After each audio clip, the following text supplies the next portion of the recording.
मित्रांनो, एका गावामध्ये एक व्यक्ती राहत होती. त्या व्यक्तीची अशी धारणा होती की सगळे साधू संत खोटारडे असतात, फसवणारे असतात. त्यामुळे त्याच्या मनात साधू संतांबद्दल प्रचंड राग, तिरस्कार होता. एकदा त्याला त्याच्या घराजवळ एक साधू बसलेला दिसतो. तो साधू एका दुसऱ्या व्यक्तीबरोबर काहीतरी चर्चा करत होता. तेव्हा ही व्यक्ती त्या साधूजवळ जाते आणि रागारागामध्ये त्याला म्हणते, तुला लोकांना ज्ञान देण्याचा काहीच अधिकार नाहीये. तुझ्यासारखी लोक एक नंबरची खोटारडी असतात, भामटी असतात. आणि तो त्याला खूप वाईट साईट बोलला. यावर साधू त्या व्यक्तीचे सगळे बोलणे शांतपणे ऐकून घेतो. त्याला काहीच प्रतिसाद देत नाही. मग ती व्यक्ती अजून चवताळते आणि तिथून निघून जाते. आता ही सर्व घटना पाहिल्यानंतर त्या साधू बरोबर जी व्यक्ती उभी होती ती त्याला विचारते, तो माणूस तुम्हाला खूप वाईट साईट बोलला, पण तुम्ही त्याला सडेतोड उत्तर का नाही दिले? यावर तो साधू एक स्मित हास्य देत म्हणतो, मला सांग, समजा तुझ्या घरी काही पाहुणे आले आणि तू त्यांना काही खायला दिले किंवा त्यांना तू काही भेटवस्तू दिल्या, पण त्या पाहुण्यांनी त्या भेटवस्तू घेतल्याच नाही. आता मला सांग, त्या भेटवस्तू कोणाकडे राहतील, तुझ्याकडे का त्या पाहुण्यांकडे? हे ऐकून ती व्यक्ती थोडी गोंधळात पडते आणि म्हणते, समजा मी कोणाला जर भेटवस्तू दिली आणि त्यांनी ती स्वीकारली नाही, तर ती भेटवस्तू माझ्याकडेच राहील ना? साधू परत एक स्मित करत म्हणाला, अगदी बरोबर. जेव्हा ती व्यक्ती सातत्याने माझा अपमान करत होती तेव्हा त्याचे ते शब्द मी स्वीकार करण्यास नकार दिला.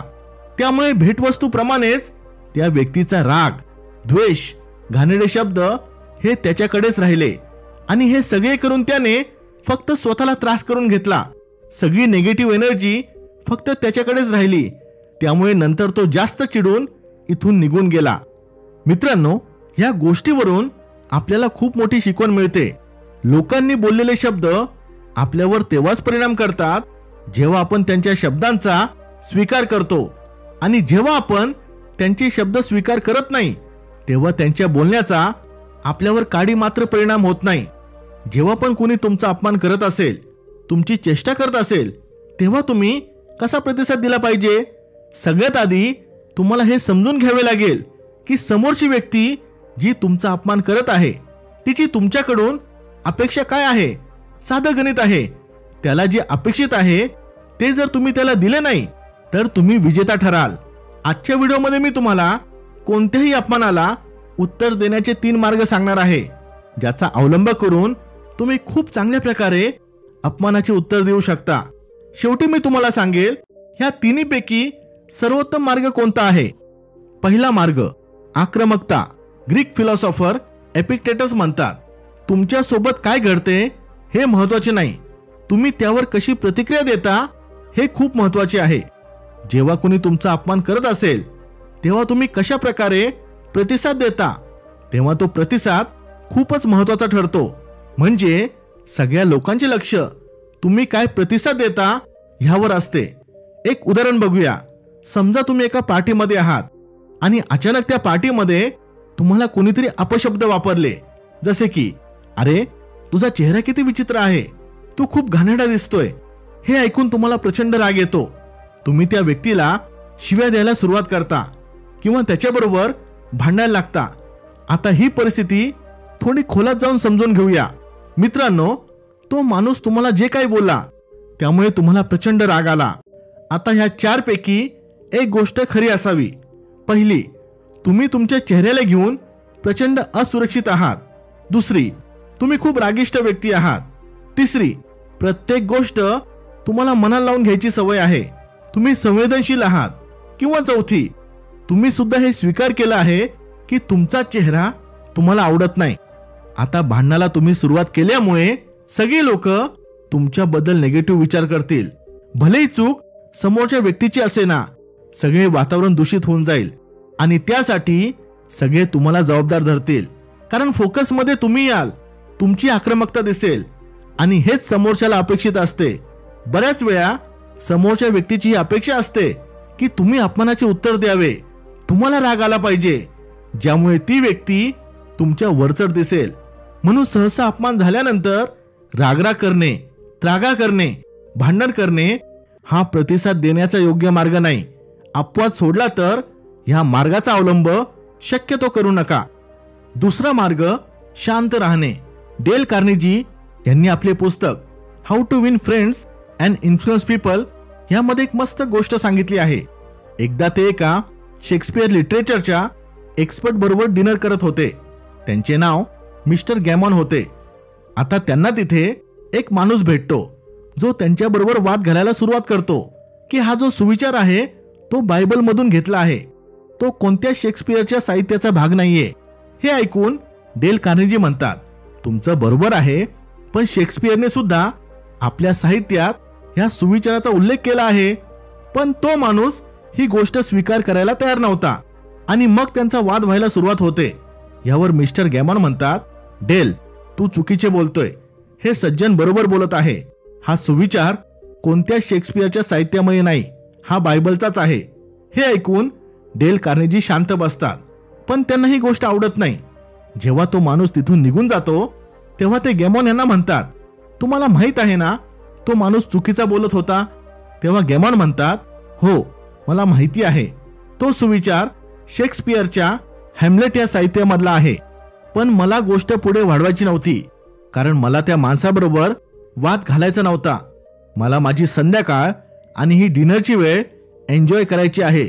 आणि ह्याला शहाणपण म्हणतात, जे तू सुद्धा शिकले पाहिजे. मित्रांनो, जेव्हा पण कोणी तुमचा अपमान करत असेल तेव्हा गरजेचे नाही की तुम्ही प्रत्येक वेळी उत्तर दिलेच पाहिजे, कारण बऱ्याच वेळा लोक त्या लायकीची नसतात ज्यांच्यावर तुम्ही तुमचा वेळ आणि एनर्जी खर्च करू शकाल. किंबहुना अनेक वेळा कोणत्याही अपमानाचे सर्वोत्तम उत्तर असते शांत राहणे किंवा समोरच्याच्या मताशी सहमत होणे.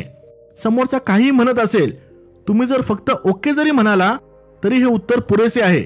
जसे की पुढच्या वेळी तुम्हाला जर कोणी काही अपशब्द वापरले तर काहीच प्रतिसाद देऊ नका, किंवा फक्त एक शब्द बोला, ओके, किंवा असे म्हणा, हे तुमचं मत आहे आणि मी त्या मताचा आदर करतो. कारण तुम्ही जर त्याला तो प्रतिसाद दिलाच नाही जो त्याला तुमच्याकडून अपेक्षित आहे, तेव्हा मग समोरचा आपोआप शांत होऊन जातो आणि तुम्ही विजेता ठरता. हे दर्शविते की समोरचा व्यक्ती आणि त्याच्या मतांना तुम्ही काडीची किंमत देत नाही. एक गोष्ट लक्षात ठेवा मित्रांनो, शांत राहणे हा पर्याय त्यांच्यासाठी योग्य आहे जी लोक अनोळखी आहे किंवा जी लोक फार कमी वेळा तुम्हाला भेटतात. पण जर अशी लोक जी तुमच्यासाठी महत्वाची आहे, ज्यांच्याकडे तुम्ही दुर्लक्ष करू शकत नाही, अशांसाठी येतो तिसरा मार्ग, स्वीकार आणि विनोद बुद्धी. 1997 मध्ये Steve jobs world wide development कॉन्फरन्समध्ये एक भाषण देत होते.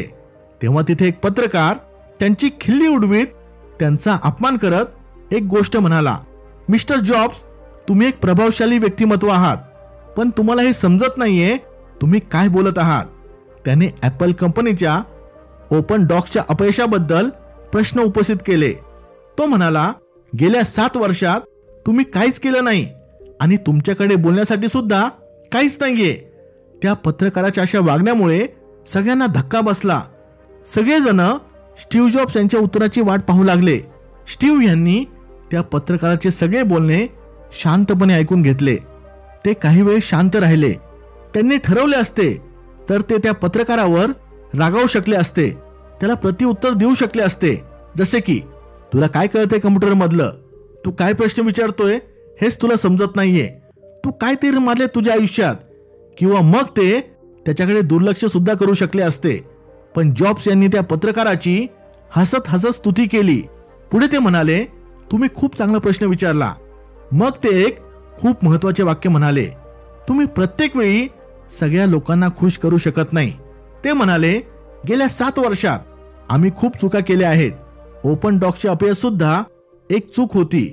आणि ते हसत म्हणाले, ऍक्च्युली माझ्याकडून खूप चुका होतात आणि इथून पुढे सुद्धा माझ्या हातून खूप चुका होत राहतील. ह्याबद्दल मला माफ करा, पण आम्ही त्या चुकांना सुधारायचा प्रयत्न करत असतो. अशीच आम्ही प्रगती करतो आणि आमच्या प्रोडक्टला सर्वोत्तम बनवत असतो. जबरदस्त उत्तर दिले ना मित्रांनो. इथे स्टीव्ह जॉब्स यांनी आपल्या अपमानाला पॉझिटिव्ह दृष्टिकोनातून स्वीकार केले. इथे मला तुम्हाला नीट सांगायला जमले नाही, पण त्यांनी सगळे एकदम विनोद बुद्धीने हसत खेळत उत्तर दिले होते.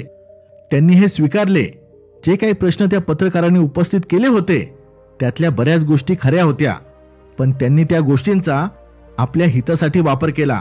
मित्रांनो, आपल्या अपमानावर शांत राहिल्याने तुम्ही स्वतःला कन्व्हिन्स करता की ह्याने तुम्हाला काही फरक पडत नाही. तुम्ही त्या सिच्युएशन मधून बाहेर पडता. पण विनोद बुद्धीचा वापर करून तुम्ही अजून चांगल्या प्रकारे उत्तर देऊ शकता. एक उदाहरण बघूया. समजा तुम्हाला कोणी म्हणाले, अरे तू किती खातोस, सगळ्या बाजूने वाढत चालला आहे, हत्तीसारखा दिसायला लागलाय. अशा वेळी तुम्ही असे उत्तर देऊ शकता, हो यार, माझे काम बसून असते, त्यामुळे जास्त वजन वाढले आहे. आपण दोघं जिम जॉईन करायची का? बघूया सगळ्यात आधी कोणाचे वजन कमी होते, कारण तू सुद्धा भोपळ्यासारखा दिसायला लागलाय. आणि हत्ती तर माझा आवडता प्राणी आहे. समजा समोरची व्यक्ती सडपातळ असेल तर त्याला म्हणा, हा यार, बसून बसून काम केल्यामुळे वजन वाढले आहे, पण तुला काय झालंय? तुला कोणता रोग झालाय जो एवढा पातळ दिसतोयस? तुला नीट खायला मिळत नाही का?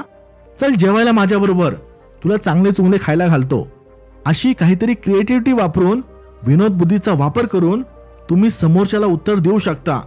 जेव्हा पण कोणी तुमची चेष्टा करत असेल, तुमच्या दोष काढून तुमचा अपमान करत असेल, तेव्हा चिडण्याऐवजी तुम्ही जेव्हा त्याला विनोद बुद्धीने उत्तर देता, तेव्हा त्याचे सगळे बोलणे निरर्थक होऊन जाते. त्याला तुमच्याकडून जी अपेक्षा असते, रागाची, तुम्ही चिडण्याची, त्याला तुम्ही ते देत नाही. उलट विनोद बुद्धीने त्याचा डाव त्याच्यावरच उलटवता, ज्यामुळे सगळे वातावरण एकदम हलके होऊन जाते. मित्रांनो, ह्या 3 मार्गाने तुम्ही तुमच्या अपमानाचे उत्तर देऊ शकता. मला विचाराल तर उत्तर देण्याचा 3रा मार्ग सर्वोत्तम आहे. बाकी तुम्ही तुमच्या अपमानाचे उत्तर कसे देता मला कमेंटमध्ये सांगा. Thanks for watching. Stay blessed.